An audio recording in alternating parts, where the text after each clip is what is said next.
Од економски теми се селиме на политички, затоа со нас во студиото е Маријан Ѓорчев, поранешен министер за земјоделие, вице-премиер, ако не се лажам, подпредседател на ВМРО ДПМН и амбасадор на Република Македонија во Софија, значи одличен познавач на македонско-бугарските односи. Добро утро и за вас. Добро утро. Дека реков, вие сте одличен познавач на релациите Скопје-Софија, одличен познавач на состојбите во Бугарија, на тамошната елита. Па едно вака повеќе лаичко прашање, може ли некогаш Република Бугарија да се откаже од своите барања кон Македонија и да не го попречува нашиот пат кон Европската Унија? Па во еден догледен период од неколку децении при постоење на ова политичка елита во Република Бугарија, тешко дека Република Бугарија ќе може да ги напушти своите, би рекол, вековни стратешки детерминанти по однос на Република Македонија.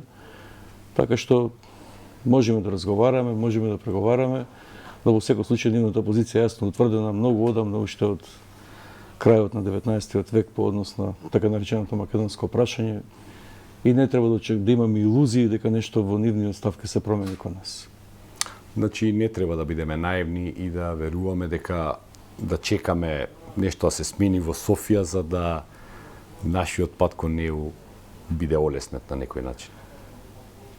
Па многу јасно дека Република... Бидејќи има и такви предлози, нели? Ги издржавме грците, па сега ајде да ги издржиме и бугарите. Ние воопшто не треба никого да издржуваме, треба да си ја тераме нашата македонска работа, таа си е наша домашна македонска работа и нашиот пат кон Брисел, едноставно нашето зачленување во било кој облик, јас сум малце во тој поглед пошироко би рекол определен, дали ќе се вика заедница, Европска политичка заедница, Унија, пакт, сојуз, не е важно како ќе се вика. Важно е дека пактовите, сојузите, заедниците се менуваат, имињата се менуваат, но тоа е една заедница на европски народи. И тој пат кој што Македонија го оди како европска земја, како бидејќи сме ние дел од европскиот континент, треба да го одиме директно во преговори со центарот на таа Европа, тоа во овој момент е Брисел. Така што сите овие околни работи, билатерални прашања, Бугарија, Грција, утре ќе се појави и Србија во делот на она што представува преговори.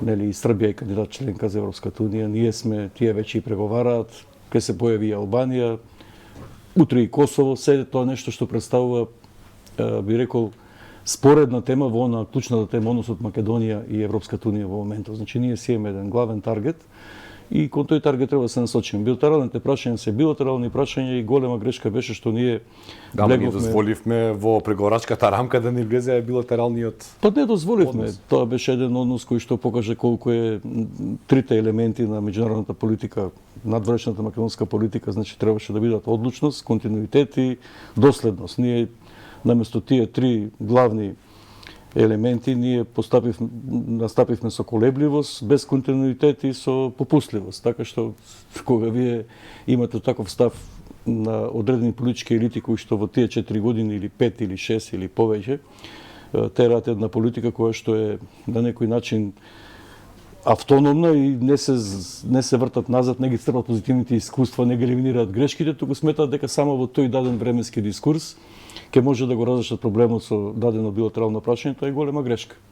Договорот со Бугарија беше преговаран многу години од 2011 година, треба да знаеме дека Република Бугарија уште 2011 година, после четвртата препорака на Европската комисија да почне преговори со Република Македонија, беше воздржана во Европскиот совет и политичкото лидерство на Бугарија и веќе тогаш навести дека доколку не се потпише договор за пријателство, соработка и добрососедство, нема да има на некој начин подршка од Република Бугарија кон нашето членство во Европската Унија.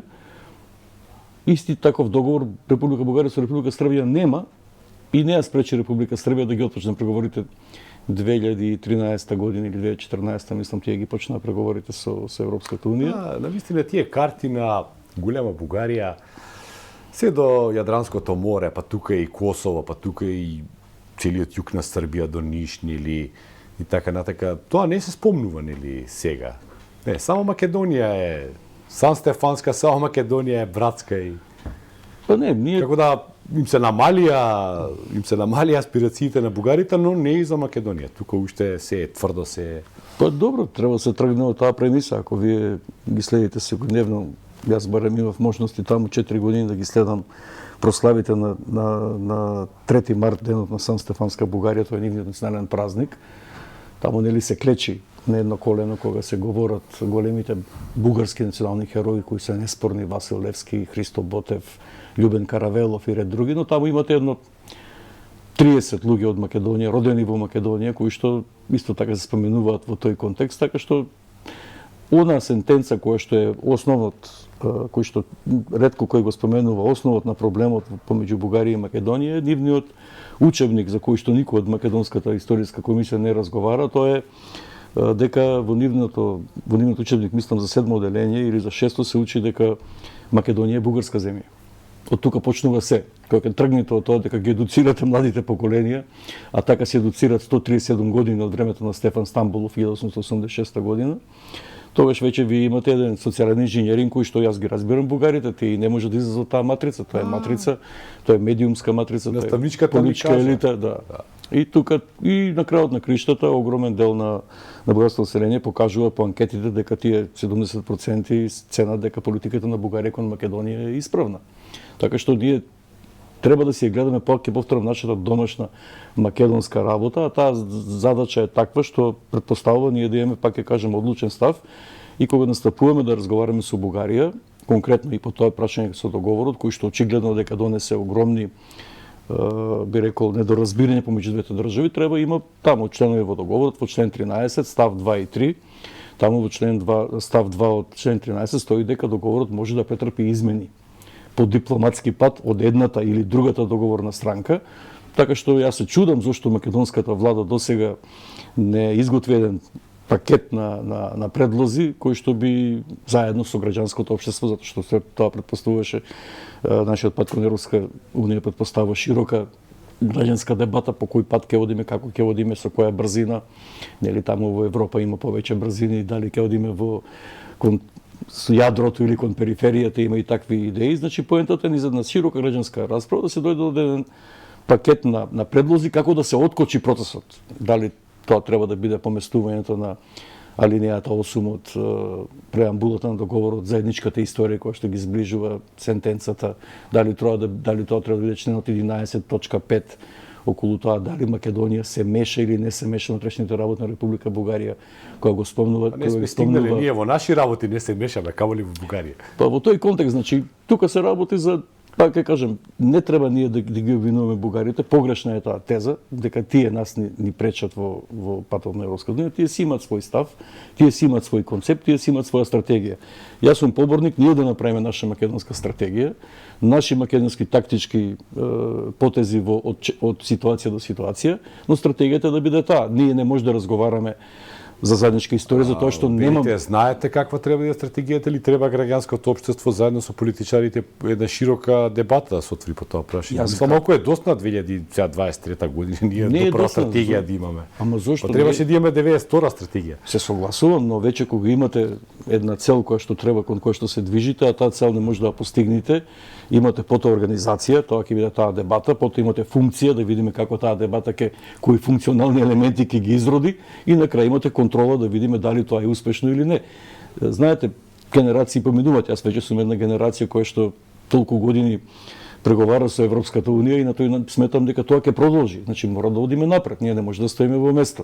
Таа стратегија треба да биде, на пример, да воочиме на Европската унија дека тој начин на кој што Европската унија се однесува сега кон Република Македонија е непринципиелен, со двојни стандарди, со двојни аршини, тука треба да предложиме и на Република Бугарија и на Европската унија термините кои што се да речеме прашања за историја, прашања за култура, прашања за музика. Да, вие тоа неколку пати го повторувате дека преговорите ова што се преговара во, мислам, лоше термино да се каже, се преговара во заедничката комисија за историја, тука не би требало се преговара, нели? Научниците би требало, нели, да вадат факти, бидејќи тие се историчари, не се политичари, но факт е дека се преговара во таа комисија за историја и во останатите, нели, тие заеднички комисии кои што Уште беа нема формирани. заедничка владина комисија, таа е Заедничка делот на владина економијата, комисија, транспортот. Ама таму има енергетика. неколку Тоа се. групи, да. Да.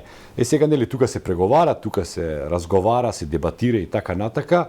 Вие велите тоа се треба да се префрли на Обединените нации, на тоа ниво, по примерот на Полска и Германија.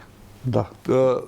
Тие преговараат долги децении и Полска Од и Германија. 73 година. Да. Веќе 50 години, половина век. И до никаде не се, но Тоа е под егидата на УНЕСКО. Не се до никаде, тие си решаваат проблеми, да речеме дали Данциг, дали е Гдаńsk, дали е тој дел на поранешна Прусија, денес на Полска, дел од таа Прусија, од таа поранешна германска силна држава од средновековието или царство да го наречеме, тоа се преговара. Шлезија, проблемот на Шлезија, проблемот на Точно така. германското малцинство.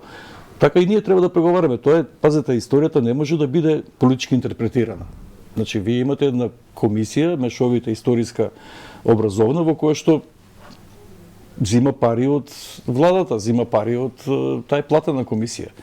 Таа не би требало така да работи. Таа треба да работи, треба да бидат предложени нивните сите предлози, треба да бидат утврдени на сите пред се научни институции во Македонија. Таа научна работа.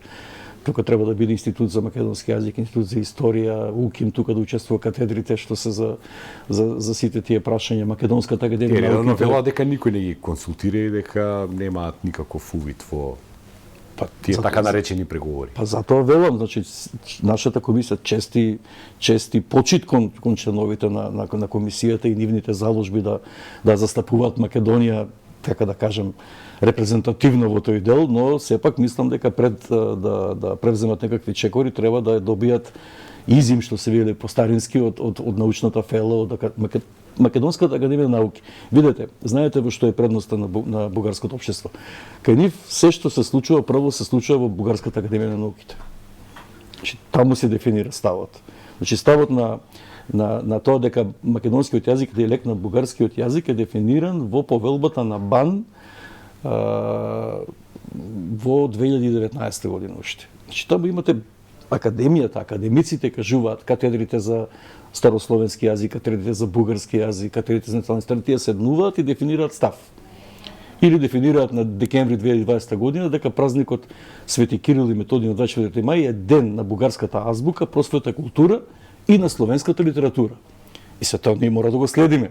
Ние сега кога сакаме заеднички да го чествуваме тој ден 24 мај, Да, не може баш така лесно. Баш така со Република Бугарија треба да го имаме тоа во предвид дека таа политичка интерпретација ден на бугарската азбука, значи нас ни представува веќе сериозен проблем и тука треба веднаш да размислиме дека тоа се словенски просветители, се словенски духовници, византиски Нема проблем ние духовници. со чесити словаците заедно да го славиме тоа. Не, па тоа сакам да кажам, че тоа треба да биде еден широк опција, не само со чесити, и со украинците, и со словенците, и со хрватите од и глаголицата. Основното писмо на Да, во Хрватска е до на Кирил 18 век се и користи. Методий и во Словачка и во Чешка, значи тоа е нешто кое што е иманентно на делото на Свети Кирил и Методий. За разлика од тоа во Бугарија глаголицата е многу малку застапена. Християнизирањето на Бугарија 864 година после нашата ера се врши на грчки јазик и до 886 година грчкиот јазик е доминантен. Така многу малку артефакти има од делото на Свети Кирил и Методий. Да, речи си да ја нема глаголицата. Значи во тој контекст, а за разлика од тоа, Свети Климентовата школа е целосно на глаголица. И во тој контекст ние треба науката, не во вакви емисии, туку науката да изнесе свој став, науката да излезе со своји заклучоци кои што ќе бидат преточени во аксиом. Тој аксиом ќе биде застапен на нашите представници во комисијата, но пак ќе кажам, убаво би било да направиме еден пакет на предлози до бугарските институции, да им предложиме дека имаме очигледен проблем. Тој проблем се однесува на нас затоа што ние сме закочени во нашиот процес и да побараме измени на неколку категории, категоријата заедничка историја, историската комисија да ја преместиме од политички контекст, да разговараме за проблемите на она што представува утре говорот на омраза, културата, соработката кои што ќе може да откочат многу процеси, затоа што ние со Бугарија реално имаме во делот на културата, нашиот културен центар во Бугарија работи перфектно. И преведува од македонски на бугарски јазик, нивниот бугарски културен центар исто така преведува бугарски видни лауреати во литературата на македонски јазик, се емитираат филмови и кај нив и кај нас. Така што во тој дел соработката треба да го негуваме тоа што не зближува, тоа што ни гради заедничка иднина. Но имињата на културните клубови тоа не го прават. Тие културни клубови што стварат Македонија, наместо да бидат мост меѓу двата народа, тие се семе на раздорот. Имињата кои што беа ставени се апсолутно неприфатливи за нас. А според вас, кои имиња би можеле да ги стават за да бидат промотивни, за да не натераат па еви ние да влеземе таму, да ги посетиме и да се ние имаме културно да се издигнеме? Прво тој проблем на македонските граѓани со бугарска самосвест, нели? Тоа е легитимно право да има македонци кои што тоа не го бугари. спори. Ти имаат право да формираат здружение и имаат здружение. Имаат право да формираат клубови, имаат право да формираат политичка партија во Република Македонија. Апсолутно. Тоа никој не им го брани. И во тој контекст и клубовите треба да бидат повеќе пример како треба да соработуваме ние. Например, примерот на македонскиот клуб во Бугарија со името Никола Јонков Апцаров, кој што е светски поет, кој што ги надминува балканските граници, кој што е дводомен поет. Значи тој навистина пишал на бугарски јазик, но темите кои што ги вработува, социјалните мотиви, темата Македонија застапена во неговата литература. Така што тоа е ликот кој не спојува. Тоа е заедничката историја. Тоа е мост. Не, тоа е мост. Мост, да кажам, заедничка историја тоа е малку. Добре, тоа е мост да оставиме да избегаме. Тоа е мост на градење на некакви добрососедски односи, пријателство. Така што и во делот на тоа ви имате во македонци, македонски родови се нарекуваат во Бугарија, кои што се еминентни писатели, еминентни академици. Јас ги споменам само еден Димитар Талев, кој што е еден од најголемите бугарски писатели, прилепчанец. Тој е роден во Прилеп. Неговиот железен светилник, тоа е нешто дело кое што е во Бугарија дигнато на рангот на Вазов, на она што представува нивната најголема литературна вредност. Или пак еден Иван Снегаров, еден врвен академик бугарски кој што третира Охридската архиепископија. Сега има спор за Охридската архиепископија. Би било убаво да се прочита и во Македонија да се преведе неговата двотомно дело Охридска архиепископија, каде што во самиот почеток на тоа дело тој кажува дека Охридската архиепископија е образец за духовноста на Македонија, па би рекол и сувереноста и самостојноста на Македонија. Такви имиња обединуваат. Тоа се имиња кои што представуваат научни вредности, литературни вредности и од една страна се луѓе кои што се родени во Охрид, во Прилеп, а од друга страна се отелотвориле, се осмислиле во бугарското општество како големи научници, како големи писатели, како големи академици. И такви примери, тоа е култура. Тоа името на такви личности. Јас лично ќе се зачленам во тој клуб што ќе го носи името на најголемиот модерен бугарски писател Господинов. Ќе немам никаков проблем со тоа. Па нема проблем. Афирмативно ќе ми делува. Да, ја говорам не само за Господинов, може да биде и Леко Константинов и било кој, говорам за луѓе кои што македонците кои што чувствуваат бугари во Македонија ги приемаат како, да речеме, еден вид на афирмација на таа бугарска теза дека во Македонија има големи бугарски личности, па ги говорам личностите кои што се родени во Македонија, че не е спорно да има бугарски писатели, вие можете. Па има ли некој поголем од Христо Ботев кој што уште во најголемиот поет кој што се залагал за формирање Јужнословенска федерација на слободни народи после, да речеме, ослободувањето од Отоманската империја. Така што тоа не е спорно, спорно е ова е тест на некој начин. Овие имиња кои што се стават е тест за Македонија, затоа што со овие имиња практички сега да се докаже дека се обезвреднува нашата антифашистичка борба. Вие не можете да ставите име на луѓе кои што биле на страната на Третиот рајх, независно како се нарекуваат, со кој име како биле, а нашата држава е настаната македонци. Да, а нашата држава е настаната точно во антифашистичка борба и ние сме дел од европската и светска антифашистичка борба. И тоа што е навреда за нашата држава, тоа е навреда, пазете, тоа е и кривично дело, затоа што на некој начин обезвредувате и уставот на Република Македонија и ги обезвредувате нашите вредности, нашиот вредносен систем кој што е антифашистички. И сега Бугарија можеби не може да се помири со тоа дека се уште не може да се помират самите со себе за нивната улога во Втората светска војна и Третиот рајх, но начинот на кој што се предлагат овие имиња на некој начин представува и од нивна страна треба да веќе политичката елита. Апсолутно. И политичката елита треба и се знае кои кој стои за тие, ги знаеме имињата на тие агенции, приватни луѓе, групички луѓе кои што сакаат, некои се европратеници, некои се добри новинари, некои се добри бизнисмени. Знаеме кои стојат за финансирањето на тие клубови.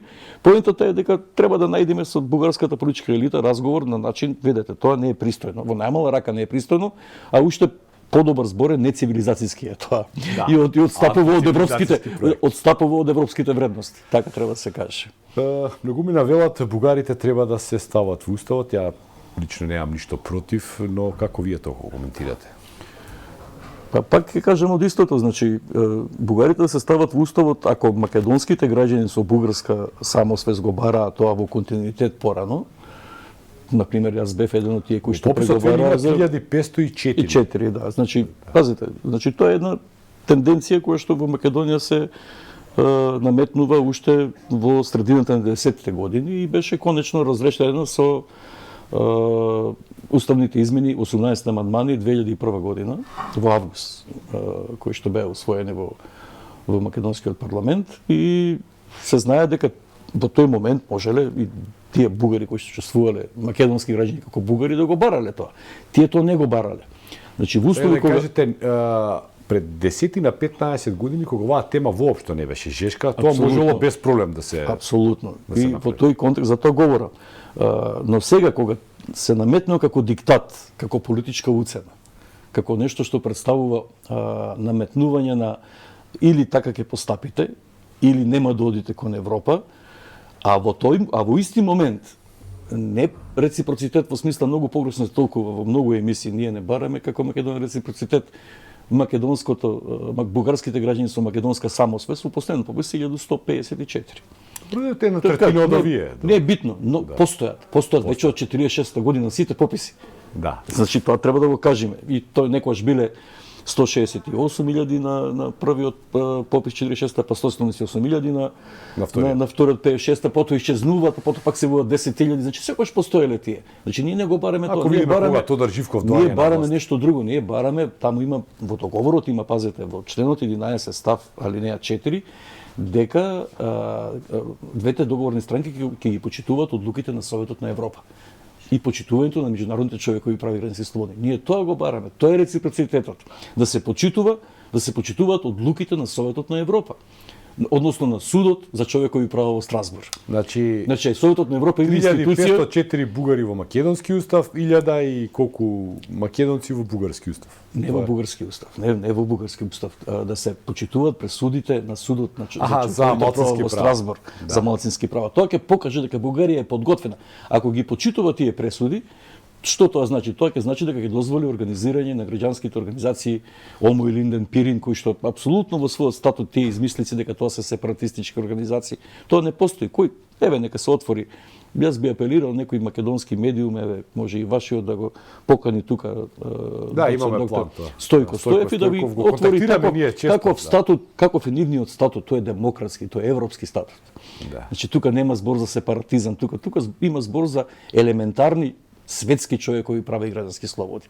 Ние тоа го бараме, значи ако бугарите покажат волја, ако тие покажат дека ја почитуваат македонската нација и оној дел на македонската нација кој што е на некој начин живее во Република Бугарија како бугарски граѓани, но со македонска самосвест, тогаш бугарите ќе покажат дека навистина нивното барање не е само како да кажам со политички сенс, туку има и содржина на вистински човекови права и граѓански слободи. И во тој контекст барањето е безпредметно за вметнување во уставот, особено тогаш кога во Бугарија се уште стои резолуцијата од 2018 година, декларацијата, објаснувачкиот меморандум дека македонците се држава од 2 август 1944 година, дека македонскиот народ е тогаш формиран, дека е вештачка коминтерновска нација, дека е творба на Броз, дека е творба дека македонскиот јазик, значи ако тоа така стои, тогаш е безпредметно ние да попуштаме на бугарското барање да бидат бугарите вметнати во уставот на Република. Тоа мора да биде градено. И јас верувам дека тоа треба да биде градено, пак ќе кажам, со овој пакет на измени, со преговори, со разговори. Јас сум убеден дека ние може да имаме добра релација со Бугарија, но треба да бидеме цврсти, во најмала рака, така како што ќе повторам, како што имаат односи Србија и Бугарија. Таму има еден голем проблем бугарското малцинство во Србија, кој што е спорно колку е, како се третира и тој договор не се потпишува. Но Бугарија не и пречи на Србија да ги отвора поглавијата. Таму не е проблем. Таму не е проблем. Значи проблем сме ние затоа што сме ние слаби. Ние сме попустливи, ние не сме одлучни. Ние не сакаме да покажеме, за тоа прашање разговараме. Решете ги проблемите во Страсбург. Признајте ги она што е ваша обврска, пазете. Тие може да имат санкции сега заради тоа што не ги почитуваат 16-те пресуди од Страсбург. Регистрирате ги здруженијата. Почитувајте си го, има 2 члена во Уставот на Бугарија, сосема коректни, член 36 околу јазикот, член 54 околу културата и етничката разнообразност во Бугарија, кои што дозволуваат индивидуално учествување. Има јазик има новина на македонски јазик, народна волја, да се тоа промовира, да се ако тоа се прави, тоа се гради не низ политички разговори, тоа се гради во една општествена дебата, во посети на интелектуалци, писатели, демократска атмосфера. Ако така се прави, тогаш ќе дојде на ред прашањето дали бугарите и зошто треба да влезат во Устав, зашто нашиот Устав, ако ги гледате членовите, ставовите во делот на човековите прави и граѓански слободи, Европски устав, бугарите немаат никакви пречки во Република Македонија, пак ќе кажам, и за здруженија, и за клубови, и за политички партии, што сакат можат тие да организираат во Македонија. Значи тие веќе во самата содржина на уставот ги имаат тие права. Е сега зошто сакат да влезат во преамбулата, тоа е веќе прашање за дискусија кој што треба да се отвори во таа граѓанска дебата со бугарската држава. Пак ќе кажам, јас сум еден од тие кои што верува во пријателството со Република Бугарија. Има прекрасни луѓе во Република Бугарија. Сега имавме јас паневропска како член на паневропска година на Македонија. Да, имавме Open Link, поканивме и гости од Бугарија. Жал ми е што такви личности како Гергана Гранчарова, Соломон Пасиот, по објективни причини не може да дојдат. И тие ќе придонесе во градењето на таа граѓанска атмосфера. Или има брилјантни писатели, Алек Попов, има брилјантни научници, академици, кои што размислуваат како што размислуваме јас и вие. И тука можеме да го најдеме тој, но не преку комисии, не преку диктати, не преку уцени. Променете го уставот. Па нема да го промениме затоа што вие не покажувате ни малку волја да покажете дека ако не ја почитувате македонската нација или припадници на македонската нација во Бугарија, како тогаш не почитувате како нација, како држава. Ако тврдите дека ние сме вештачка држава, ако тврдите дека вештачки народ, значи ние мораме да изградиме тука еден унисон околу тоа дека Македонија е идентична настаната со сите државнички атрибути како Бугарија, Србија, Грција, Албанија исто. Што е, пазете, колку е историската дистанца од настанувањето? Некој порано, некој подоцна. Да, ама пазете, што значи во историјата период од 13 на пример Албанија е формирана, 44-та е Македонија. Што е која таа временска дистанца во историската? Или Бугарија е формирана из Српското княжество и Црна Гора 1878, ние сме 44-та година. 60 на години се во прашање. И сега тоа се злоупотребува, кој е постара нација, кој е постар на Балканот, друго прашање кој како се ослободил, кој зад кого стоел тогаш, кои сили воени стоеле зад Србија, зад Бугарија, зад Грција во тоа 1829 година. Значи тоа се прашања кои што се разговараат на еден друг начин, не вака, не преку политика. Значи најлошо според мене е политичка интерпретација на историја, на култура, на литература, на се. Чим имате политичка интерпретација, имате искривување. Имате искривување, имате или идеолошко, или пак имате друго искривување на нештата, што е уште пострашно. Ова е еден преседан кога историчарите преговараат за политички значи од работата на историчарите ние треба да имаме некаков политички договор. Мислам тоа е нонсенс. Безсмислено е. Во пратениците на ВМРО ДПМН потпишаа на нотар дека нема да го менуваат уставот, ама сега гледаме дека притисокот на така наречената игнорантна заедница се засилува. Дали мисли дека ќе попуштат? Притисокот на меѓународната заедница, морам да кажеме, не принципиелен. Македонија има право. Јас сум поборник од тоа кој што сум доживеал многу промени во европските ставови и многу ветувања и од Баросо и од Рен. Па се заборавало. Па се заборавало и од Јункер, сега Урсула фон дер Лајен, уште тој чекор, уште ова горчлива апче да го испиете, уште ова да го направите сега посетот на Штајнмајер. Сето тоа е во ред. Почит, част и честен кон европските великодостојници. Зошто да им веруваме? Не излажаа. Не лажа 23 години. Нема потреба. Така што ова притисокот, зошто? Па не мора ова преговарачка рамка да биде. Не мора да усвоиме, ќе дојде друга. Имаше и други предлози пред тоа. Имаше од португалски предлог современ македонски јазик, па и некој друг предлог, па ќе дојде некој трет председавач со Европскиот совет. Видете? Да, јас ти е представено ова е сега или никогаш. Не, како така сега или никогаш. Ние преговараме со Европа од 2001 година, ние имаме спогодба за стабилизација и асоциација, видите, никој не спомнува. Ние по тие 10 погодби на спогодба за стабилизација и асоциација чекориме кон Европа. И пазете, тука има меѓународен пакт за граѓански и политички права, меѓународен пакт за економски и социјални права, имате Европска повелба за регионални и малцински јазици, имате Европска конвенција за национални малцинства, имате многу закони во Европа. Ние си чекориме по ССА, спогодба за стабилизација, успешно чекориме. Имаме 16 препораки од Европската комисија дека ги применуваме, ги препишуваме, сме препишале 1200 одредби од АКИТО, Европскиот закон. Дали ги имплементираме, тоа е друго прашање, колку успешно ги имплементираме. Но факт е дека ние по ССА имаме огромни успеси, сме во втора фаза. Јас сум бил еден од тие кои што сум учествувал во подпишувањето на ССА 2001 година. И можем да кажам дека ние нема зошто да се плашиме, ако не биде сега, готово е, крај, сега или никогаш. Да. Такво, или немаме друга алтернатива. Па и видете, самата Европа предлага, видете што се случи. Ни беше ветувано дека пред настапот на Макрон 17 октомври 2019 година, дека се ќе биде во ред, дека Македонија ги направи сите, излезе Макрон кажа, ние треба прво внатре да се реформираме. Кој нас не гарантира дека после ова ужасна војна што се случува во Украина и агресијата на Русија врз Украина и сето она што некој ги навестува како почеток на Трета светска војна, последната изјава на Папа Франциск, или веќе се одвива Трета светска војна, хибридна како сакате. Дека веќе се одвива. Веќе се одвива, тоа го се негови зборови. Кој нас не гарантира дека Европа после 2024 година нема да изнајде друга форма на, пак ќе кажем, имам повеќе идеи, Европа на јадро и периферија, Европа на повеќе брзини, Европа во европска политичка заедница на оние кои што не се, или она европска економска заедница, Норвешка, Швајцарија, Исланд, Лихтенштеин. Значи, пазете, тоа се толку модификации се можни во пат чекоренето кон Европа.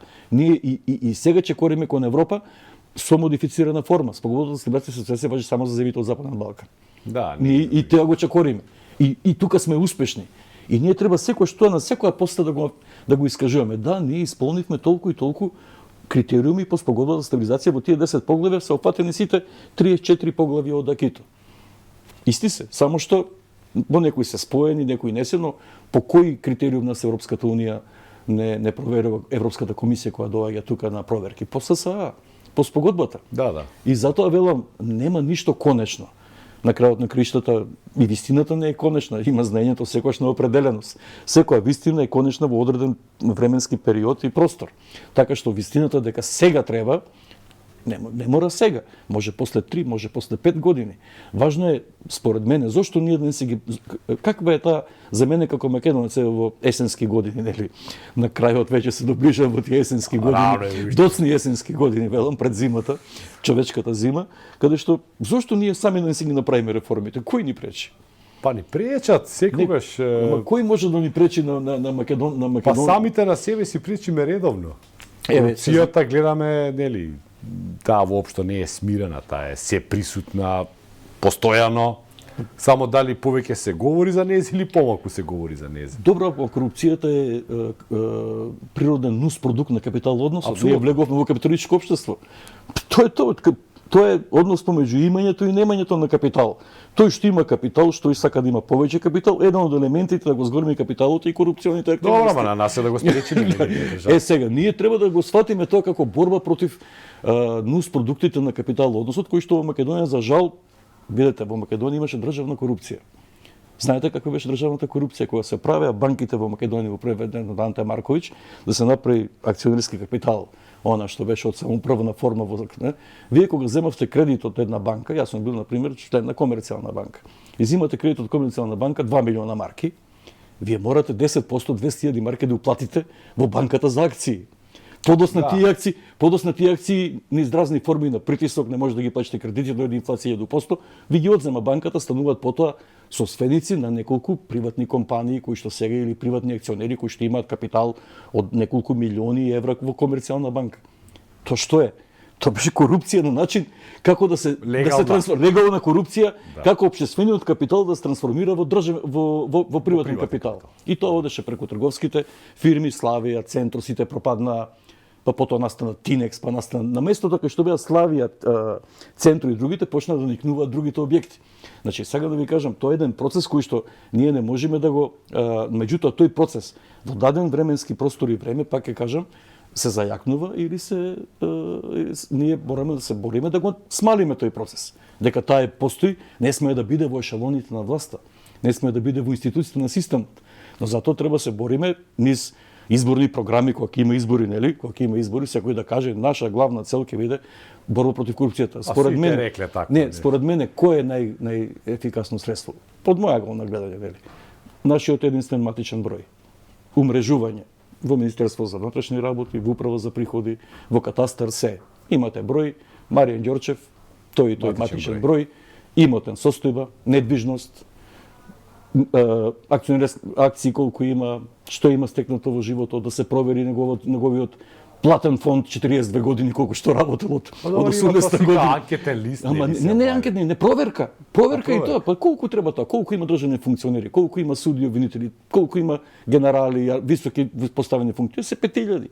Да, не. Тие се тие. Зошто не се направи еден, не како што велат ветинг, туку проверка, и од таа проверка ќе произлезе потоа свест во општеството, чекајте луѓе, па ние само правиме некакви, да речеме, или го дуваме балонот или го издишуваме, меѓутоа ајде да видиме кои се тие луѓе во Македонија кои што имаат капитал, а го стекнале преку државни функции.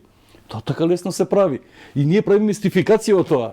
Тоа се вика имотна состојба. Проверете имотната состојба на сите досегашни и на нивните роднини претпоставувани. Ама тоа се прави модел, еве, и тоа може да го направат модел, нека викнат најголеми експерти. Еве, помалите може тоа да го направат. Не мора да се најголеми тие експерти за такво нешто. Нека соработници, пак нашата држава треба тоа да го направи. Советници велам. Пак на пописот кој го направи? Го направи македонската држава. Нели? Ние си го правиме.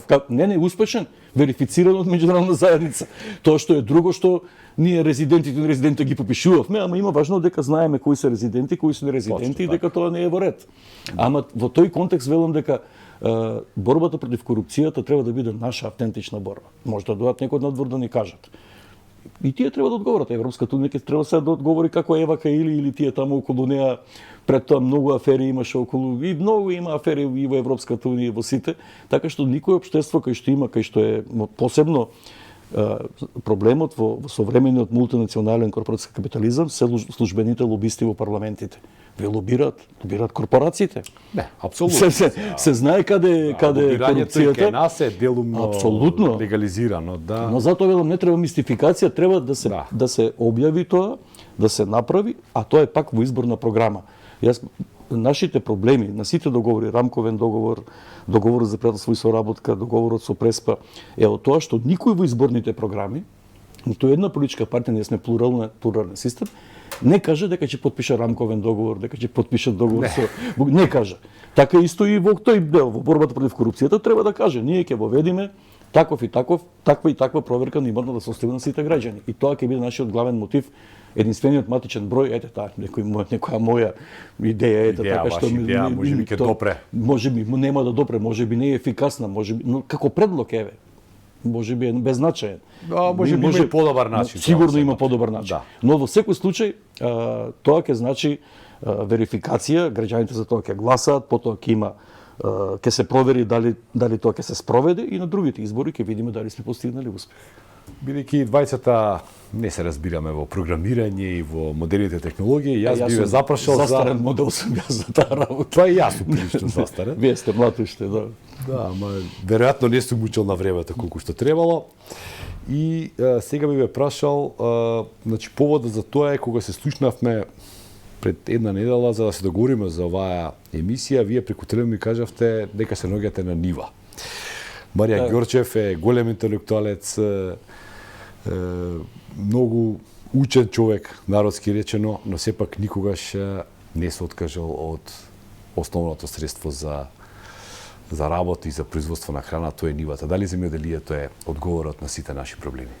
Во овој момент еден од најважните алки, знаете, Синџирот се кине таму кај што е најтенко. Тука сме најтенки. Тука сме тенки затоа што имаме страшна шанса. Само во земјоделието сме полноправна членка во Европската унија. Јас тоа го говорам десетици години и за жал никој не превзема мерки да докажеме дека ние сме навистина од она мала македонска земја од 600.000 хектари, од она што представува наш воден ресурс, потенцијали, топли води, можност за оранжери, не покажавме систем за полнење на Дуранско езеро, не покажавме дека умееме да се организираме.